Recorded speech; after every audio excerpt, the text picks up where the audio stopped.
Et voici votre émission « Il est écrit ».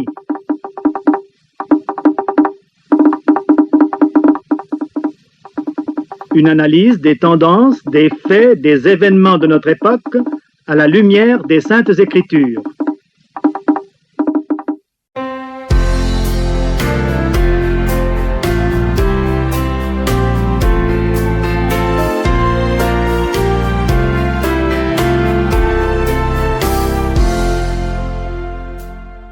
Fidèles auditeurs et vous tous qui nous rejoignez pour la première fois, bonjour et bienvenue à Il est écrit, votre magazine d'édification spirituelle que l'Église adventiste du 7e jour vous propose chaque samedi matin dès 7h. Lionel Simo est au plateau technique, Madeleine Sangou est aussi présente pour nos conseils santé, Nicanor Vongele est également là pour la synthèse de l'étude de la semaine, Emmanuel et Marcel Milon s'occupent de la logistique. Je suis Clovis Sutienfopa et ce matin, je vous invite à nous humilier devant le Seigneur parce qu'en ce début d'année, il est le seul capable de donner une direction nouvelle à nos vies.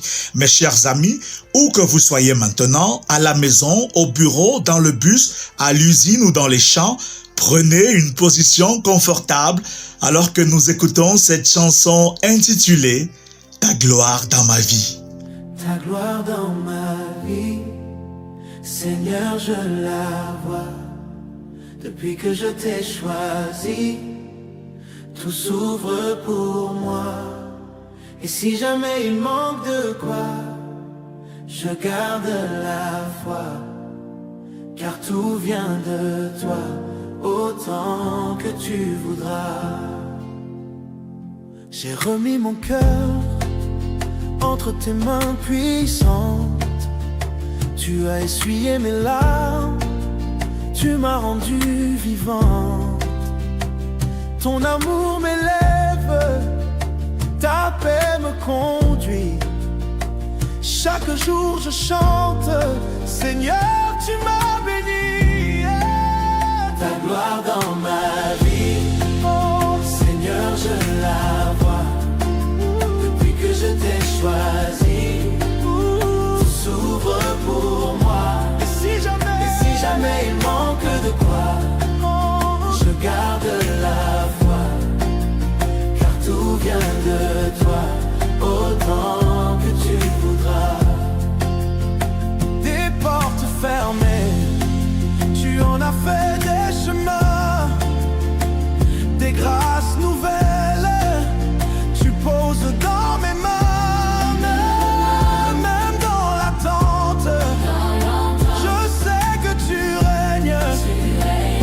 Promesses sont vraies, ton amour m'enseigne. Ta gloire dans ma vie, Seigneur, je la vois. Oh, depuis que je t'ai choisi, tout s'ouvre pour moi, Et si jamais il manque de quoi, je garde la foi, car tout vient de toi, autant que tu voudras. Dans la suite de notre programme, nous parlerons de notre santé émotionnelle parce qu'une bonne santé émotionnelle permet de mieux contrôler nos pensées, nos sentiments et nos émotions.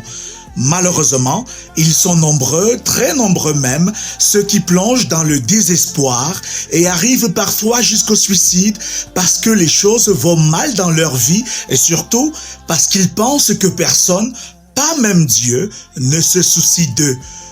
Voilà pourquoi ce matin, Il est écrit nous propose 7 promesses bibliques lorsque nous doutons de l'amour de Dieu. Nous écouterons aussi une méditation démontrant que Dieu contrôle l'histoire de l'humanité. C'est pourquoi nous ne devons pas avoir peur du futur, mais simplement, nous devons faire confiance à notre Seigneur et toujours nous rappeler qu'il revient nous chercher et nous délivrer des temps difficiles. À travers le livre de l'Apocalypse dans la Bible, découvrons ensemble, chers amis, comment nous préparer pour la vie parfaite que Dieu a planifiée pour chacun de nous.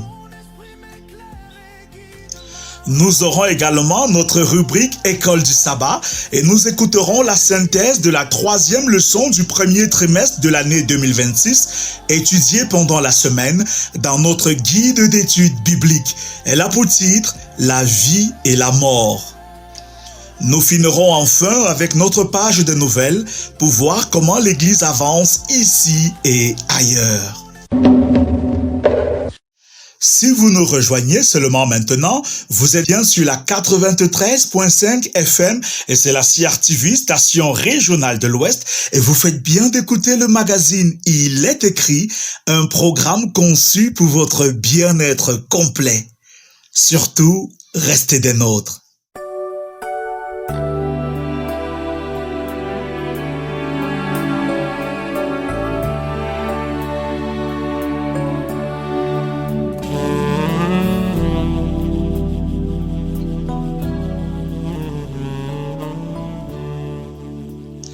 Madame, Monsieur, voici venu le moment de notre rubrique santé et bien-être et c'est avec bien sûr Madeleine Sangou. Bonjour ma chère amie. Bonjour mon cher Clovis et bonjour à vous tous qui nous écoutez en ce moment. Ce matin, vous voulez nous montrer que nous avons un Dieu merveilleux et qui se soucie de nous chaque jour. Ah ça Clovis, vous l'avez dit. L'ennemi cherche souvent à nous faire douter de la nature de Dieu et de son projet d'amour pour notre vie. Mes chers amis, si vous doutez que Dieu se soucie de vous, qu'il vous entend ou qu'il vous aime, alors vous pouvez trouver du réconfort, de l'assurance et de la consolation dans sa parole grâce à ces 7 affirmations sur Dieu. 1. Dieu est avec nous. Dans le livre d'Ésaïe, chapitre 41, verset 10, Dieu nous dit « Ne crains rien, car je suis avec toi. Ne promène pas des regards inquiets, car je suis ton Dieu. Je te fortifie, je viens à ton secours, je te soutiens de ma droite triomphante. » 2. Dieu est pour nous. Le livre de Romains, chapitre 8, verset 31, nous le rappelle fermement. Que dirons-nous donc à l'égard de ces choses? Si Dieu est pour nous, qui sera contre nous? 3. Dieu nous voit. C'est ce que nous démontre le livre de Psaume, chapitre 139, au verset 7 à 12. Où irai-je loin de ton esprit et où fuirai-je loin de ta face? Si je monte aux cieux, tu y es. Si je me couche au séjour des morts, t'y voilà. Si je prends les ailes de l'aurore et que j'aille habiter à l'extrémité de la mer, là aussi ta main me conduira et ta droite me saisira. Si je dis, au moins les ténèbres me couvriront, la nuit devient lumière autour de moi.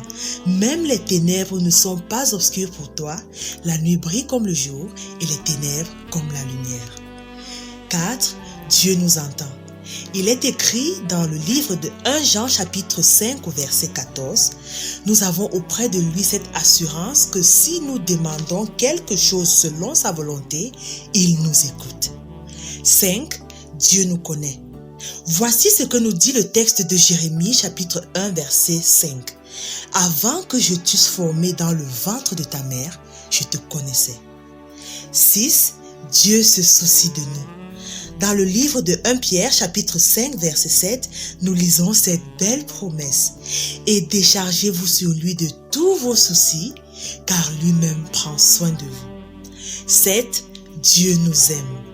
Le livre de Romains chapitre 5 verset 8 nous le dit en ces termes. Mais Dieu prouve son amour envers nous en ce que, lorsque nous étions encore des pécheurs, Christ est mort pour nous. Voilà, mes chers amis auditeurs, à travers ces quelques promesses de la Bible, nous venons de voir que nous avons un Dieu qui se soucie de nous chaque jour. Tout ce qu'il nous reste à faire est de lui obéir et de lui faire confiance. C'est tout pour ce matin, mon cher Clovis. Bon sabbat à tous et à samedi prochain par la grâce de Dieu. Bon sabbat, ma chère Madeleine.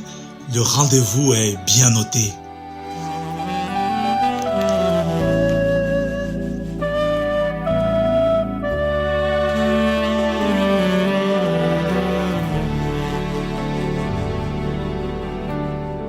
Écoute au ciel et tout ce que tu as, combien Jésus-Christ est riche en bonté, et toi terre des hommes. bétail des champs pour louer-le car il est bon.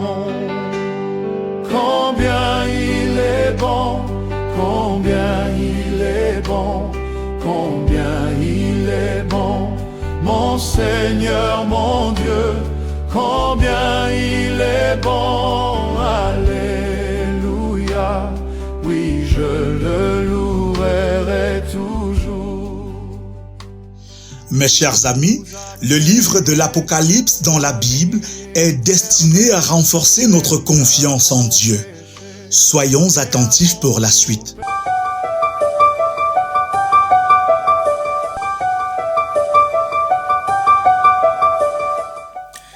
Mesdames, Messieurs, fidèles auditeurs de l'émission Il est écrit, je vous salue dans le merveilleux nom de notre bien-aimé Sauveur Jésus-Christ.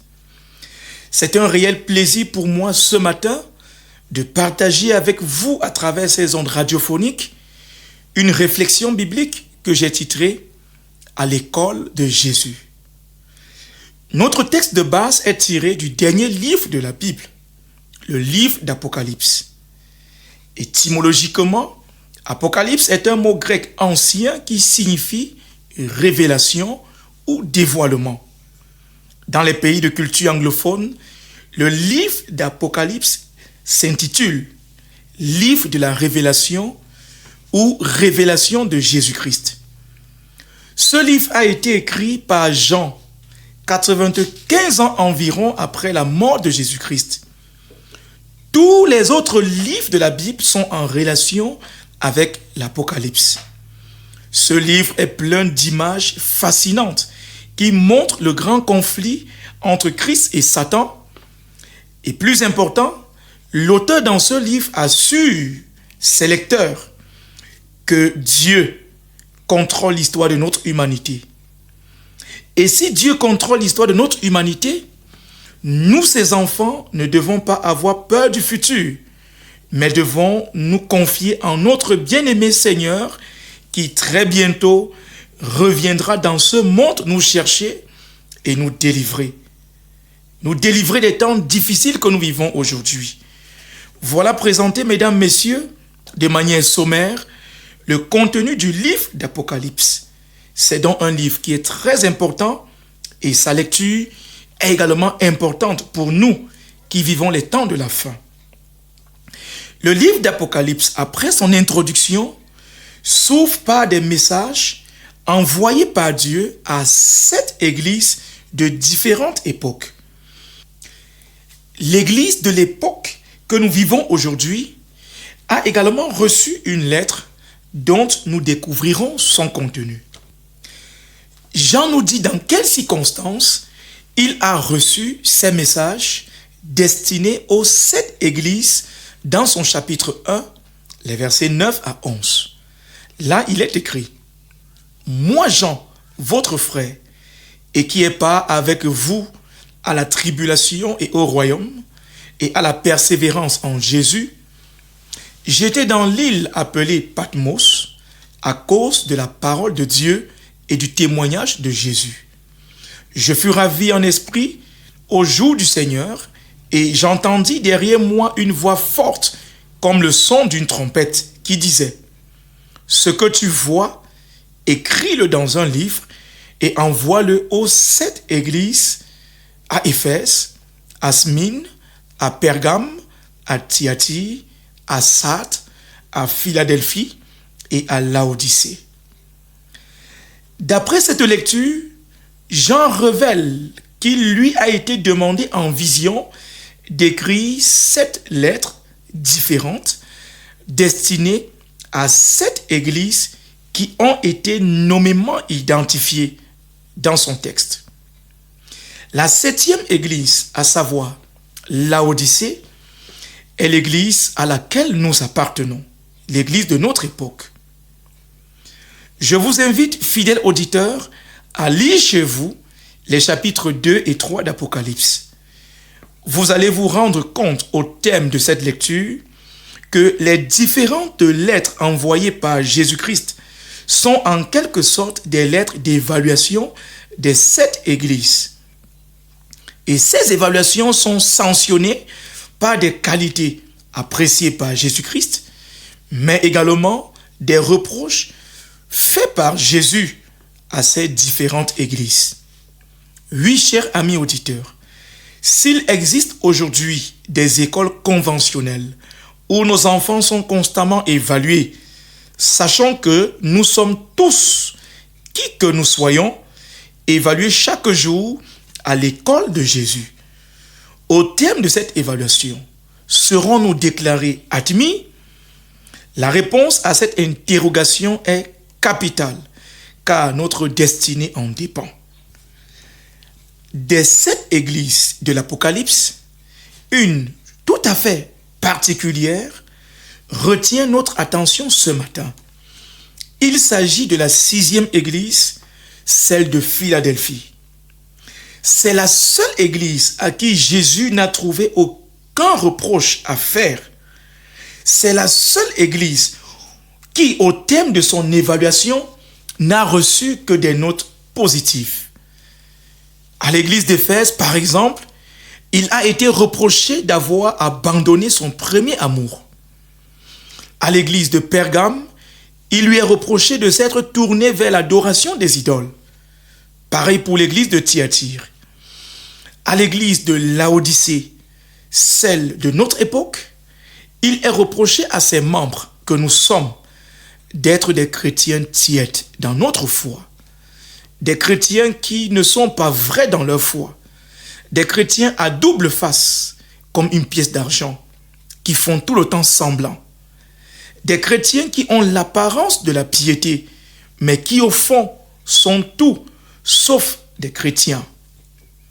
Des personnes qui sont pourtant riches en enseignement, riches en connaissances, mais nulles dans la pratique.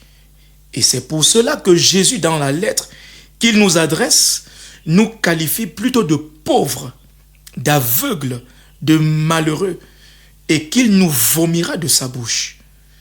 Curieusement, aucune appréciation n'a été faite aux membres de l'église de Laodicée. Écoutons à présent l'évaluation faite par Jésus de l'église de Philadelphie. Nous lisons les versets 8 et 10 d'Apocalypse 3, ce qui suit. Je cite, « Je connais tes œuvres. Voici, parce que tu as peu de puissance et que tu as gardé ma parole et que tu n'as pas renié mon nom, j'ai mis devant toi une porte ouverte que personne ne peut fermer. Parce que tu as gardé la parole de la persévérance en moi, je te garderai aussi à l'heure de la tentation qui va venir sur le monde entier pour éprouver les habitants de la terre. » Fin de citation. Cette église est reconnue pour sa fidélité à la parole de Dieu, bien qu'elle manque de puissance ou encore de prestige. Ce qui est important pour le Christ, celui qui évalue toute foi et toute croyance, ce n'est pas tant le prestige ou la puissance des membres de l'Église, même si le prestige n'est pas une mauvaise chose en soi, mais ce qui importe pour Jésus-Christ, c'est la fidélité des membres à sa parole. Agir chaque jour selon ce qui est écrit dans la parole de Dieu, notre unique règle de foi. Jésus salue la fidélité des membres de l'église de Philadelphie à la parole de Dieu et lui donne un conseil important au verset 11. Il y est écrit, « Je viens bientôt. Retiens ce que tu as afin que personne ne prenne ta couronne. » Oui, mesdames, messieurs, il est possible que les choses de ce monde, les douleurs de ce monde, les tribulations et tout le reste nous dévient de la bonne voie. Et Jésus te dit à juste titre, retiens ce que tu as. Autrement dit, ne vends pas ta couronne au prix de la guerre du positionnement ici-bas. Non, car que servirait-il à un homme de gagner tout ce monde s'il perdait son âme? Ne vends pas ta couronne par peur du qu'en dira-t-on. Non, il vaut mieux obéir à Dieu plutôt qu'aux hommes. Retiens ce que tu as, afin que personne ne prenne ta couronne. Car celui qui persévérera jusqu'à la fin sera sauvé. Madame, messieurs, et si Jésus-Christ devait nous écrire individuellement aujourd'hui, à effet de nous évaluer, que dira-t-il de chacun de nous au terme de cette évaluation? Nous trouvera-t-il fidèle à sa parole, comme les croyants de Philadelphie? Peut-être que ta réponse à cette interrogation est négative. Certainement, en examinant ta vie aujourd'hui, tu te rends compte que tu t'es toujours vanté d'être un très bon chrétien, mais en réalité, tu n'as jamais permis à Jésus d'entrer dans ta vie pour te transformer à son image et te donner de poser des actes dignes de ceux d'un enfant de Dieu. Au lieu de cela, la méchanceté a gagné ton cœur. La rancune, la jalousie, la sorcellerie, le favoritisme, l'égoïsme, l'injustice, les biens mal acquis et j'en passe. Mais la bonne nouvelle pour toi ce matin, c'est qu'à l'école de Jésus, il existe toujours, tant que nous sommes ici-bas, une session de rattrapage. Et peut-être que c'est ta session de rattrapage aujourd'hui. Si tu avais laissé Jésus hors de ta vie jusqu'aujourd'hui, la bonne nouvelle, c'est qu'il ne se fatigue pas d'attendre que tu lui donnes la possibilité d'entrer dans ta vie. Et il te dit ce matin, à travers sa lettre à l'église de Laodicée, au verset 20 d'Apocalypse, chapitre 3, « Voici, je me tiens à la porte de ta vie et je frappe. Si tu entends ma voix et ouvres la porte, j'entrerai chez toi, je souperai avec toi et toi avec moi. » Qu'importe ton passé, laisse entrer Jésus dans ta vie afin qu'il repart ton passé. Dis-lui toute ta misère. Dis-lui, Seigneur, j'ai péché contre toi. J'ai péché contre mes semblables. La bonne nouvelle, c'est qu'il pardonne toujours à celui qui se repent. Puisse le Seigneur te venir en aide et te tenir chaque jour par la main pour que jusqu'à la mort, tu puisses lui rester fidèle et vainqueur à la seule gloire de son nom. Qu'il te bénisse et qu'il bénisse sa parole. Amen. Et comme un agneau, il vint ici-bas et versa son sang pour nous racheter. Et depuis ce jour-là, nous pouvons crier: ô mort, où est ton aiguillon? Combien il est bon, combien il est bon, combien il est bon, mon Seigneur, mon Dieu, combien il est bon. Alléluia.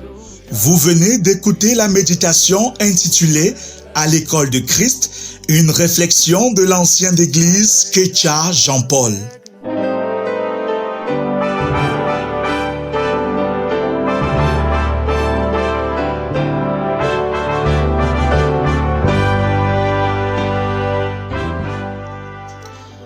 Madame, Messieurs, voici venu le moment de la rubrique consacrée à notre guide d'études bibliques hebdomadaire. Voilà pourquoi j'accueille maintenant Nicanor Vongele. Bonjour mon cher ami. Bonjour mon cher Clovis et surtout bonjour à nos fidèles auditeurs.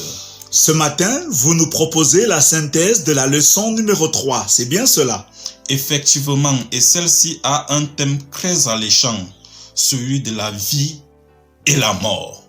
Nous vous écoutons mon cher. Le verset à mémoriser de ce thème ou alors de cette leçon numéro 3, ayant pour titre la vie et la mort, comme je l'ai dit tantôt, se trouve dans Philippiens le chapitre 1, le verset 21, qui dit ceci: car Christ est ma vie et la mort m'est un gain.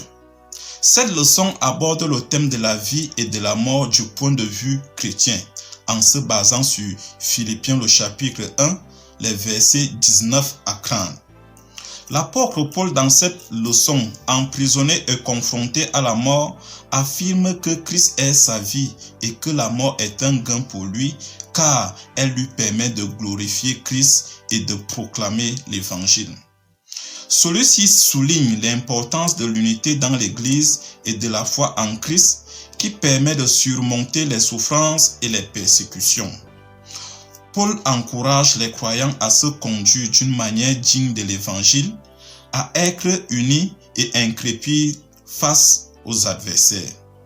La leçon aborde également la question de la mort et de l'au-delà, affirmant que les morts reposent dans la tombe jusqu'à la résurrection et que la prochaine chose que les croyants connaîtront après la mort sera bien sûr, mon cher Clovis, le retour de Jésus-Christ. Enfin, les croyants sont encouragés à faire confiance en Dieu et à se soumettre à sa volonté même dans les moments les plus difficiles en se basant sur les exemples de Jésus et de Paul, le prisonnier. Merci pour votre écoute, fidèles auditeurs. Bonne étude, bon sabbat mon cher Clovis et à la semaine prochaine. Bon sabbat mon cher Nicanor et le rendez-vous est bien noté.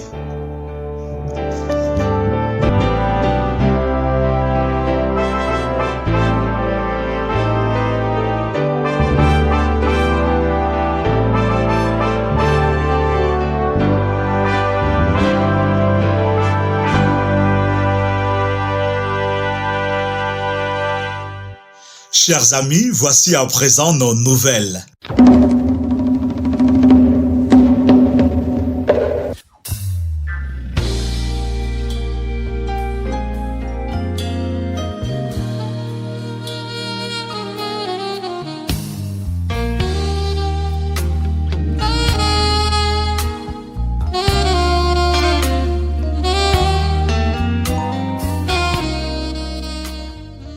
Dans le cadre du réveil et de la réforme, nous lisons toujours un chapitre de la Bible chaque jour et cette semaine, dès demain dimanche, nous lirons dans le livre de 2 Samuel, du chapitre 2 au chapitre 16.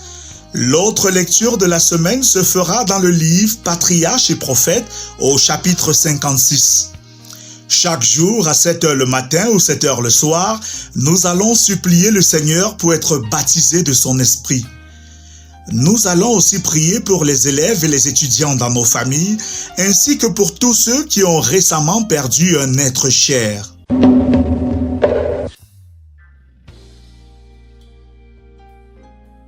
C'est aujourd'hui que se clôture le programme de 10 jours de prière, initiative de l'Église adventiste mondiale sous le thème générique Libéré. Ainsi, depuis le mercredi 7 janvier dernier, dans les plus de 213 pays où ils se réunissent chaque semaine, les adventistes et leurs amis ont recherché la face du Seigneur à travers des moments intenses de prière et de louange, mais aussi des études bibliques dont un des objectifs majeurs était d'encourager les enfants de Dieu à prier chaque jour avec ferveur pour être remplis du Saint-Esprit. Ces 10 derniers jours ont aussi donné l'occasion aux adventistes d'intercéder pour leurs amis et pour les membres de leur famille. Vous pouvez vous aussi, chers amis, profiter de ce programme enrichissant à partir de votre tablette, votre smartphone ou votre ordinateur en tapant simplement l'adresse www.10daysofprayer.org www.10daysofprayer.org.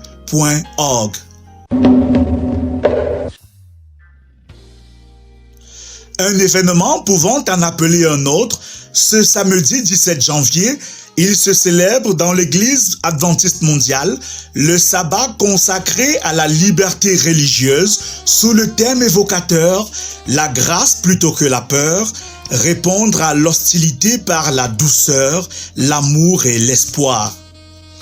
Et cette année, nous sommes appelés à prier fidèlement pour ceux qui sont persécutés à travers le monde et pour ceux qui détiennent le pouvoir et élaborent les lois et les politiques.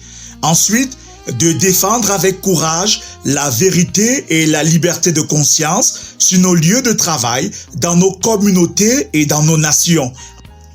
Enfin, chacun de nous est appelé à refléter le caractère de Jésus dans notre façon de parler, d'écrire et de défendre nos convictions avec fermeté et douceur.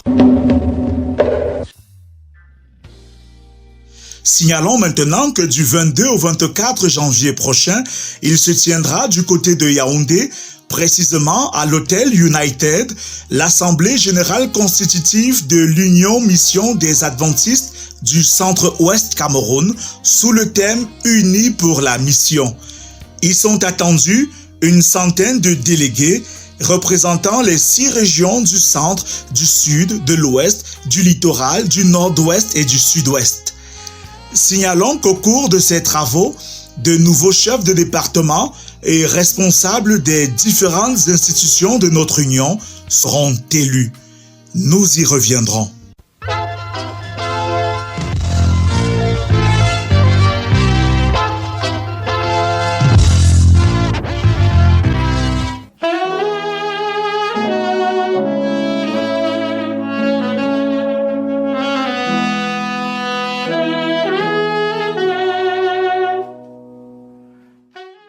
Chers amis, notre programme s'achève maintenant, mais si vous avez besoin de prières, de conseils ou si vous voulez étudier les grands thèmes de la Bible, nos pasteurs sont à votre disposition. Il vous suffit de nous contacter au 699 85 85 69 ou au 675 42 80 95 ou enfin au 699 66 45 05. Merci à la grande équipe de la CRTV Ouest pour la mise en onde de ce magazine semaine après semaine. Clovis Suchienfopa, c'est mon nom, et ce sera avec un plaisir renouvelé que je vous retrouverai samedi prochain lorsqu'il sera 7h. Mais d'ici là, rappelons-nous qu'il est écrit « Je vous laisse la paix, je vous donne ma paix, je ne vous donne pas comme le monde donne, que votre cœur ne se trouble point et ne s'alarme point. » Dieu vous bénisse. Quand ton cœur tremble dans ta vie, que tout semble perdu ici, quand les larmes t'empêchent d'avancer, laisse-moi te parler de Jésus. Laisse-moi te parler de Jésus, de son amour qui nous entoure. Il connaît ta peine, tes blessures et fait fleurir l'espérance dans les murs. Oui, laisse-moi te parler de lui, de ce feu qui éclaire la pluie.